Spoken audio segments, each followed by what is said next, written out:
ये एक ऐसा पर्व है जो सिर्फ किसी का जन्मदिन नहीं है, बल्कि ये धर्म, सच्चाई और एक आदर्श जीवन का प्रतीक है। तो सवाल ये उठता है कि आखिर इस पर्व में ऐसा क्या है? क्यों भगवान राम का जन्म बुराई पर अच्छाई की जीत का इतना बड़ा सिंबल बन गया? आइए इसी बात को थोड़ा और गहराई से जानते हैं। सबसे पहले चलिए एक छोटा सा परिचय लेते हैं। आखिर ये रामनवमी है क्या? देखिए, सीधे शब्दों में कहे तो रामनवमी भगवान श्री राम का जन्मोत्सव है। उन्हें भगवान विष्णु का 7वां अवतार माना जाता है और ऐसा कहा जाता है कि उनका जन्म धरती पर धर्म की स्थापना के लिए हुआ था। अच्छा, ये मनाया कब जाता है? तो ये पर्व हिंदू कैलेंडर के पहले महीने यानी चैत्र की 9वीं तारीख को मनाया जाता है। अगर हम आज के कैलेंडर के हिसाब से देखें तो ये अक्सर मार्च या अप्रैल के महीने में पड़ता है। लेकिन रामनवमी सिर्फ कैलेंडर की एक तारीख या कोई आम त्योहार नहीं है।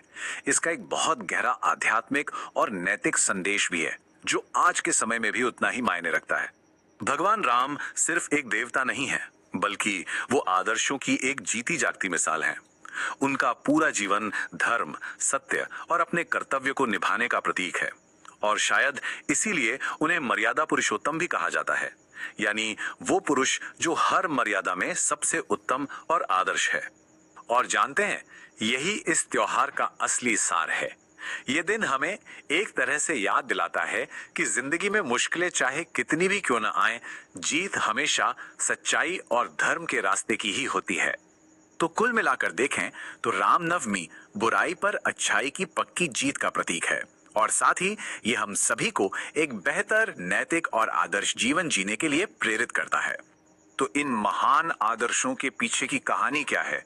चलिए अब श्री राम की जन्म कथा को भी थोड़ा संक्षेप में जानते हैं। ये कहानी शुरू होती है अयोध्या से, जहाँ के राजा दशरथ अपनी संतान न होने की वजह से काफी चिंतित थे। तब उन्होंने देवताओं को खुश करने के लिए पुत्र कामेष्ठी यज्ञ करवाया।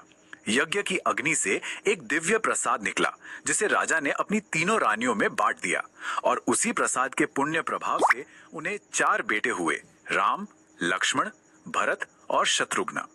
इन चारों भाइयों में जो सबसे बड़े थे वो थे श्री राम, जिनका जन्म राजा दशरथ की सबसे बड़ी रानी कौशल्या की कोख से हुआ था। तो ये तो थी उनके जन्म की कथा, पर आज हजारों साल बाद इस दिन को कैसे मनाया जाता है?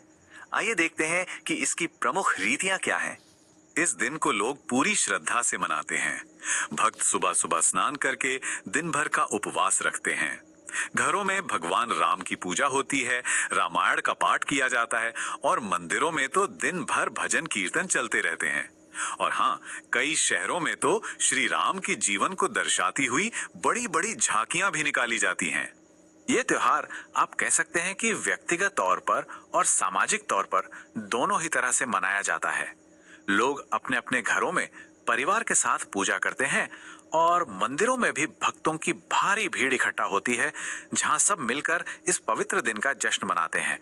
इस त्योहार का एक बहुत ही अहम हिस्सा है संगीत और भक्ति।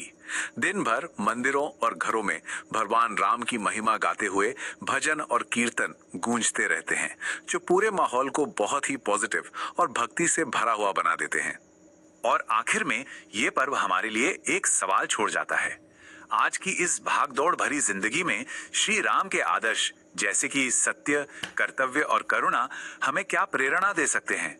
हम उनसे अपने जीवन को और बेहतर बनाने के लिए क्या सीख सकते हैं?